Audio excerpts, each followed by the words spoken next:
Hey guys, it's me again. Sorry about the lower voice. It's like 6 a.m. when I'm recording this. But anyway, for those who don't know, everybody here on Anime America gets one birthday list a year to celebrate for their month, and my month was for September. So, yes, it's late. For various PC reasons that you guys don't have to worry about, this video could not be done until now. I'm sorry for the inconvenience, and I know there's going to be a lot of dated stuff that's going to be said in this video about it being September when it's actually October. Regardless, the video is still good, so I hope you enjoy the show.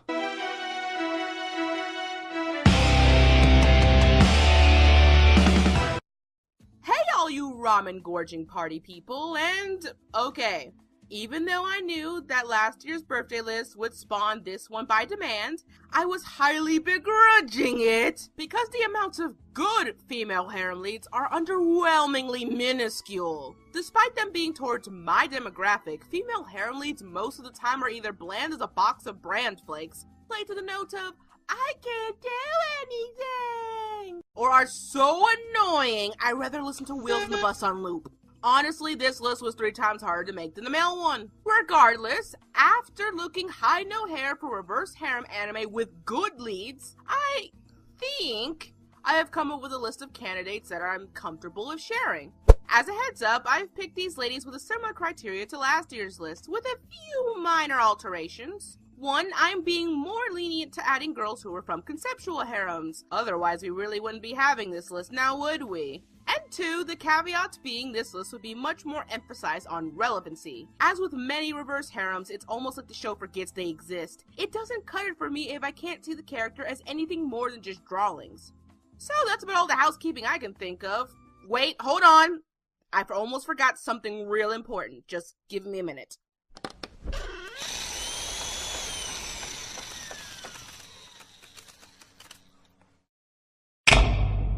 Happy birthday to me! Ah, yeah!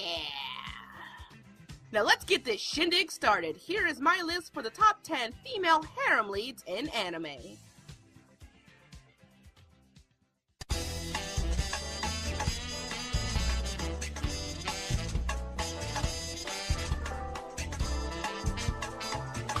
Number 10. Angelique from Neo Angelique Abyss.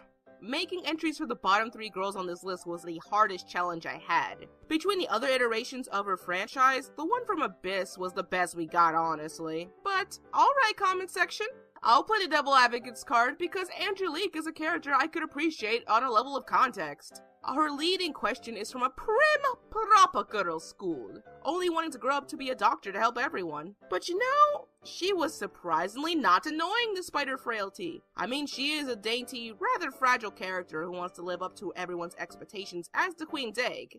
Alas, her supporting role for her friends and healing ambience that brings everyone together is rather sweet. Not to mention her character design was pleasing to the eye. It goes to show that not every good harem lead has to be a kick-ass who can punch someone's teeth in. But in fairness, this is also why she's here at the 10 spot respectively. And that's still okay. Leaving an okay impression is much better than leaving no impression at all. So in the words of gaming culture, I think there's only one remark that defines Angelique perfectly. Always protect your supports. Always. Number 9. Alice from Alice in the Country of Hearts. This version of Alice, as presented in the manga series, is a girl of moxie and colorful commentary. I mean, no, she won't be the next anime comedian, but I just like seeing Alice articulate on how ridiculous her situations are in this world of Wonderland, even after getting used to it for so long. This huffy attitude complements the curious onlook of her actions. What I liked best is that they didn't completely write off the aspects of her character found in her more Disney-like counterpart, but instead it's elevated to that only in anime standard that in my opinion worked super well. With all that being said, the 9th spot is where she will stay because there's only so much I can gather from her OVA movie thing. Yeah, there's the manga series, but I thought that it would feel tacked on, and while her movie portrayal was good enough, in anime form, I wanted to see more situations fleshed out than the stuff we got. But that little snippet we got was much more appealing than most harem leads out there. So chin up everybody and look onto the horizon. Now, if only we could incorporate some special powers here and there, some pigs, an old Japanese grandpa spouting life lessons, and this wonderland would truly be golden. Number 8. Megumi Amatsuka from Cheeky Angel. Probably the most unique circumstances on this list, Megumi is a wonderful, genuine character who's really the full package. She's beautiful, outspoken, has an awesome best friend, and used to be a boy. That's right, folks, it's the good old magical gender swap that gets shoehorned into an otherwise slice-of-life romance comedy. I want to disclaim that this anime was made in 2002, so the discussions about today's feelings on gender roles was not as prevalent. Yet the constant emphasis of the show's rhetoric sometimes made me frustrated. Regardless, Megumi is a memorable character for me back in my younger days of being an anime fan. Megumi's interaction with the other characters was funny, yet down to earth. Her character flaws, in fact, were by far my favorite parts about her. Her lack of patience, her strong nature to protect others, her brash behavior to be a male again was so good. However, the magical plot device is one of the main reasons why she's at number 8. My question for this anime is why? Why make this hook in your plot so ridiculous when Megumi stands just fine on her own? This complaint is paired much with the ending's resolution, and where this magic didn't do squat. On the other hand, it proves that this show wouldn't cut it in today's age, where all the what's exclusive to male or female type jargon could make some people uncomfortable. While you could say that this isn't fair to Megumi's character, I would argue otherwise. Without it, none of the current actions would have been met. But if this is just the number 8 spot, then take this as a very optimistic promise for the rest of the girls down the line. Number 7.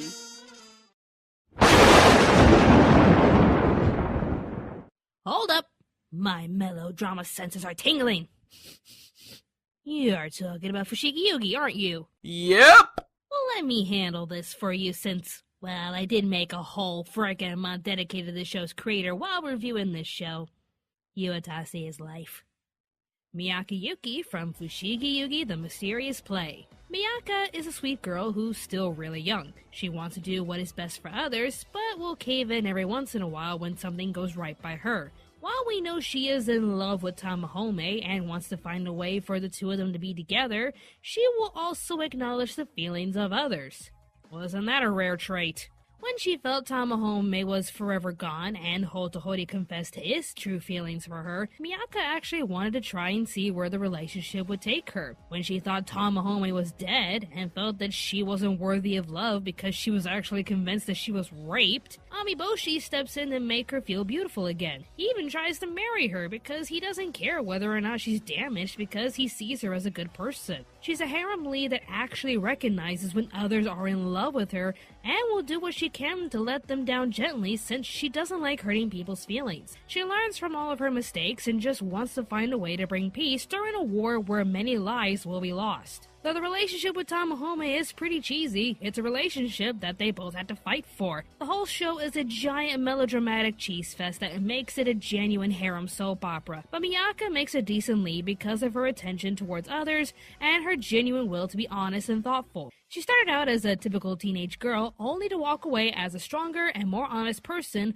who wants to do her best to make others happy. She's been through war and back, so she's going to appreciate each day she has with her friends and the love of her life.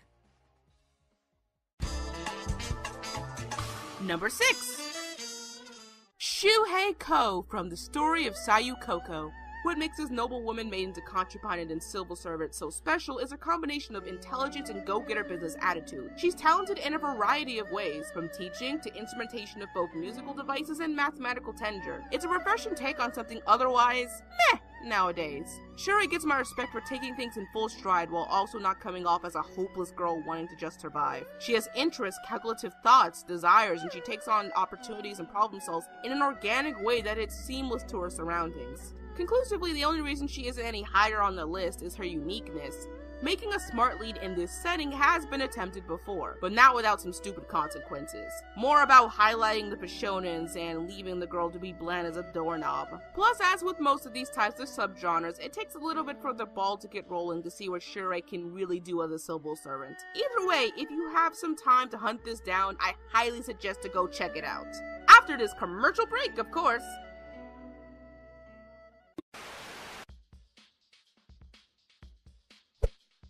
And now it's time for my new mid-video segment, the Community Corner, the time where I give a shout out to other creative outlets in the anime community in hopes that more people will have a look-see. This one goes out to a group that I have talked about before on the channel, but now that I'm doing this segment, I thought I'd make it more official. Now then, do you like podcasts? Want to hear internet nerds talk about the zany world of dubbed anime? Well, you've come to the right place. In each episode of the Dub Talk podcast, these misfits get together to eat, breathe, and sleep English dub announcements, reviews, and all other hijinks. With everyone at the helm, take it from me, you're going to have one wild ride. If you have a desire to get your dub fix on, then grab a snack, sit back, and head on over to youtube.com/dubtalk for all that goodness. Tell them Shen says hi. Also, happy 1K subscribers, guys! Now, if you know of any creative outlets that need attention in this world of anime, either comment down below or at AAShannon on Twitter with the hashtag #CommunityCorner to tell me all about it. In this time where outreach is more important than ever, well, I may be just one girl on the internet, I will always try my best. Number 5. Kachika Luisa Kugami. Oh, fuck, this is a long name. Brunsworth from Hanasakuru Seishonen. Let me tell you about this fresh breath of air. Also, she's half American, so... America! Fuck yeah! Anyway, here we have a 14-year-old heiress to an upstanding business mogul who was raised on an island for most of her life. But that is only the synopsis, as the rest becomes a good old-fashioned game of My Secret Bachelors and Me. With all that in mind, it's no surprise that Kachika would have a rather wild personality about herself, because she was held on a fucking island all her life, for Pete's sake. You won't see too much frailty here. She will gladly speak what's on her mind and boldly do whatever the hell she wants if it means helping others or herself. She is fearless, headstrong, and trusts her instincts. Her social cues are not what you would call the standard of the game of Harem. So why the halfway mark? Well, actually, I've never really seen a case so jarring in anime leads before, so you could say her flaws make this just as unique as everything else. First off, her naivety astounds me on a personally aggravating level. I mean, yes, she wasn't raised on normal social cues for a lady of her status. Even if it doesn't lead to anything, it's still kind of jarring to me on how she doesn't register those consequences when she, in question, puts everyone in the friend zone. Speaking of jarring views of friendship, the inevitable knowing jack all about love punched into her character clashes heavily with her uniqueness. I mean, she isn't the most relatable harem lead on this list, so why even try to ground her reality?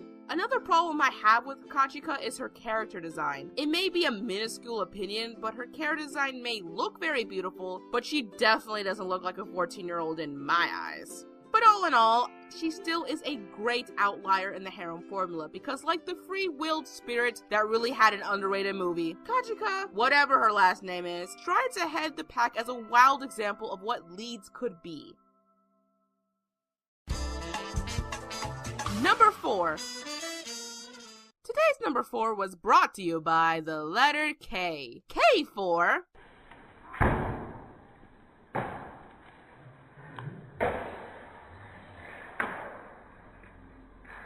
Tsukushi Makino from Boys Over Flowers. Makino, as some of you know, set the real bar for what a reverse harem lead should be all about. Even though she wasn't the first reverse harem lead, I believe Makino's journey was the Rosetta Stone for all things to come in the genre. And yes, those are some big fighting words. She takes her situations by storm, even at the face of hardship. She gets bullied a lot, yet her resolve for the most part is still intact. Her lifestyle may not be filled with whimsical encounters or magical destinies for being the chosen one, but she still nonetheless is a highly relatable and condensed package of a character. From episode 1, Makino already wanted to change herself as she coped with her ups and downs. Her every emotion makes me as a viewer react with her, to feel with her. She's on so many levels complex that I can't help but feel brought into her perspective. Well, I do say that, but I can admit that when she reacts with Rui is when I have a problem, and one of the main reasons she's at for. Sometimes it felt like Rui's existence was the be-all, end-all in order for her to progress. I get it, Rui likes someone else at this point in the anime, but my god, I just don't like his flip-flopping dull face having... I don't like you. It's so abrasive with the momentum of her character that it just makes me go nuts! But I guess we wouldn't have a drama if Makino didn't have such an Achilles heel. Also, again, her character design fits in a show that's more grounded in reality. It's not really that memorable. Makino, in conclusion, is a centerpiece perfectly made for this anime, but like all centerpieces, one size certainly does not fit all. So, here is where she will stay in both my greatest respect for her as a harem lead and just a plain good character overall. Number 3. Did you guys really think I was gonna make a list without her here? You guys know who I'm talking about without even me uttering her name. But did you know she isn't here alone? That's right, folks. We have a tie. Haruhi Fujioka from the Ouran High School Host Club, and Tsunako Nakahara from the Wallflower. It's easy to state that the former needs no introduction. She's a fan favorite among many. However, while the latter also may be known in some circles, all you newer buckaroos may not be exposed to the cult bargain bin classic. But let's compare, shall we? Starting off quickly with Haruhi, you can say her appeal begins in her introduction. Thanks to the thick outlining and angular character design, Haruhi's reveal of being a girl is more impactful. Then as we move on throughout the series, all the subtle presentation is fully left to blossom in such a nice manner. With the environment around her being filled to the brim with kids who have so much time on their hands, Haruhi anchors us back into her mindset, and we move with her. She's more chill than most harem leads, has her trademark stride of independence, plus her small love of eating fancy foods is so adorbs. I mean, we've all been there, right? Fancy restaurants, food that's way too expensive for our pockets, but we enjoy every morsel that we can get anyway. Sorry, my mouth is watering. Speaking of affordability, I do like the fact that she doesn't play the popper card too much, as it belittles other harem leads of this type of show. She never goes, "Oh, woe is me. I will never be able to be with you because we live in two different worlds," but rather makes some light commentary that plainly I would do in those situations. Even her flaws complement her to a T. Her stringent needs for independence does nip her in the butt a lot. Not relying too much on people has waned her ability to, ask for help.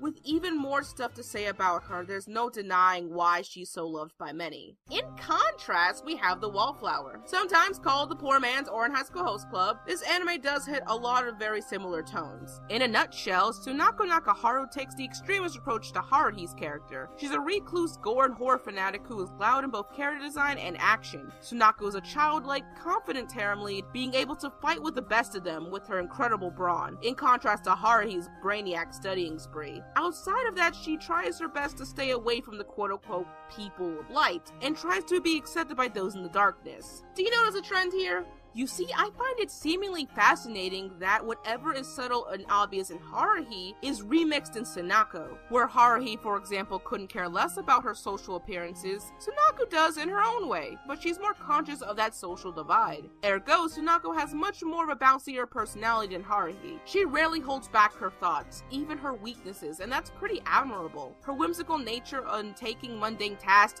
to the extreme only reflects on who she is inside. Yet I still want to root for this problem child to become a better person, not just a better lead. With all of these sentiments are the reason these two tie. Each is an iteration of the other. Different as they can be in some aspects, there are just some core similarities that are really intriguing to take note of. Number 2. Yona from... I'll let you take a guess. That's right, Anime Milan has graced our presence. Now from the blueprint, we would normally get a meek harem lead who spouts nonsense about saving something or getting revenge, only to be needed to be saved countless of times by our hot boy brigade. Unfortunately for our Yona, that's a luxury she isn't going to get because in this anime, people sure die when they are killed. But enough about that. Yona herself is number 2 on this list because she's the perfect combination of a slow progressive, self-doing character who can get the gist of a situation very quickly. She owns up to her ignorance from the get-go in order to gain her resolve to move forward and face the ugly reality. With a desire to learn everything she could from her bow skills, composure in combat, and the ways of common exchange, Yona is the type of person who proves that she wants to change the country with her own hands. This core momentum is driven by her quieter moments. Her fiery intensity during serious scenes is displayed with much variety, while in the simplest of moments she becomes quite the blunt comedian if you let her. I like that the series remembers to make her someone to hook onto and never get bored with. Design-wise, she has the most vibrant color palette of the leads here, clear, her signature red hair especially being a staple to who she is and what makes her visually memorable. A dragon's fire of hope, burning in the dawn for the people. But just like Makino, Yona's emotions are relatable, with her hardships feeling human. Even if the series itself is swept in its own whimsical air, Yona herself can retain the best parts of emotional payoff in all spectrums of a great harem lead. Of course, it's been 2 years since season 1, and as salty as it is, the lack of a proper continuation or resolution is a major reason why she's not number 1. I feel unsatisfied, and this may be a list about characters, but if you're just a watcher of the anime, I feel like the story had just got started. So until we get more of this, she will stay where she is. Conclusively, Yona truly has given this genre a new dawn. No pun intended. She not only inspires the characters around her, but the real-life viewers who cheer her on. And truly, this is a magical thing. A perfect formula for one of my favorite harems of all time. Before we get to number 1, here are some honorable mentions. The heroine from Amnesia. While she doesn't have a name or a core personality, I found it interesting how the anime utilized the bland harem lead problem in a creative manner that put logic in an otherwise forced dimension hopping scenario. Kohaku Hino from La Corte de Dior, the harem lead who with the power of happiness and music forged a way to discover her passion. I honestly thought she was an annoying girl who took me way too long to get used to. Plus I never liked the whole, I just want to live a normal life excuse when something cool happens. But her determination, her amount of relevancy, and growing love for the craft put more meat on a show that could have easily went the musical boy buffet route. And finally, Himeno Awayuki from Pre-Tier. To me, she's the fusion ha of magical girls. And for most of the series, she has a lot of potential. But I felt like the romances were more like a triangle than a full-on harem, or at the very least, the harem was but a side dish. Plus, she's kinda like Miyaka, but with a lot less appeal. Number 1. You know, I did say that in the beginning of this video that it was much harder to make this list than the male one. Though the funny thing is, number 1 was a dead ringer from the get-go. She's in a focused harem who's surprisingly from the newest anime thus far on this list. Nonsense to the dilly-dallying. Let's just bring her out. Kai Serenuma from Kiss Him, Not Me. Now, as stated before, I have already done a review of this anime explaining so much about her, so I hope you don't mind if I keep this section short. Anyway, I think one reason why she overtook Yona for me had to come down to relatable nuance. Yona represents the fantasy, otherworldly settings that harems can take you to, while Kai is the pinnacle to modern harems. The theme surrounding Kai in her anime, the based on appearances conflict, is something certainly done before, but not in this manner. Now, I don't care which side of the body-shaming Kai's sub-performance losing weight argument you're on. I just personally believe that having more representation, good representation of a character who no matter the body type can still resonate with people is great. I could relate to Kai myself because I don't have the greatest body type either. Plus she didn't really care about losing weight, it just happened. So that's not really her fault here. Ironically, this just makes episode 12 feel more satisfied than Yona's. The manga does still continue on from here, yet I feel like anime-wise, I could accept an outcome where she chooses no one, even if we never get another season. It oddly feels more finished, regardless. Like a Kiss Him Not Me Route A, if you will. She's a nerdy fujoshi who lives, eats, and sleeps her favorite hobbies, that wants to value the feelings each person conveys to her in her harem. Her flaws may run her into some trouble sometimes, though that doesn't hurt her credibility. In these moments, she conveys the best parts of everyone before her on this list. So conclusively, with all this being taken into account, I can confidently decree, by the hands of all that is harem namicon, that Kai Serenuma is the best female harem lead in anime. And we're done! Thank you guys for watching another birthday list. And next year, I swear, nothing harem related. Gotta change things up for variety's sake and all. So yeah, I'm gonna go now and get some bubble tea at this new place that opens nearby. That's just brimming with the good stuff. I mean, we're talking good authentic bubble tea here. Okay, coming. Gotta go, tip your waitresses, say yada yada yada, stay tuned to Anime America. Hey, wait, don't drive off, wait! Want to support the production? Check out our brand new store on Store Envy. For a small price, you can have a one-of-a-kind poster made by yours truly. If you can only give a small amount to help us out, check out our Patreon page. Any amount you wish to give us goes towards our production needs, so anything you can give us helps us a lot. To keep up with the latest in Anime America stuff, follow us on Facebook, Twitter, Instagram, and even Tumblr.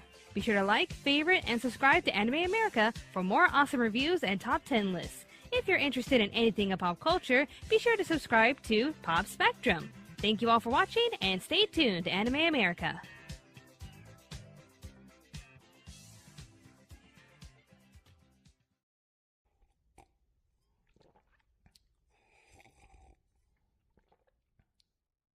Ah, now that's the good stuff right there.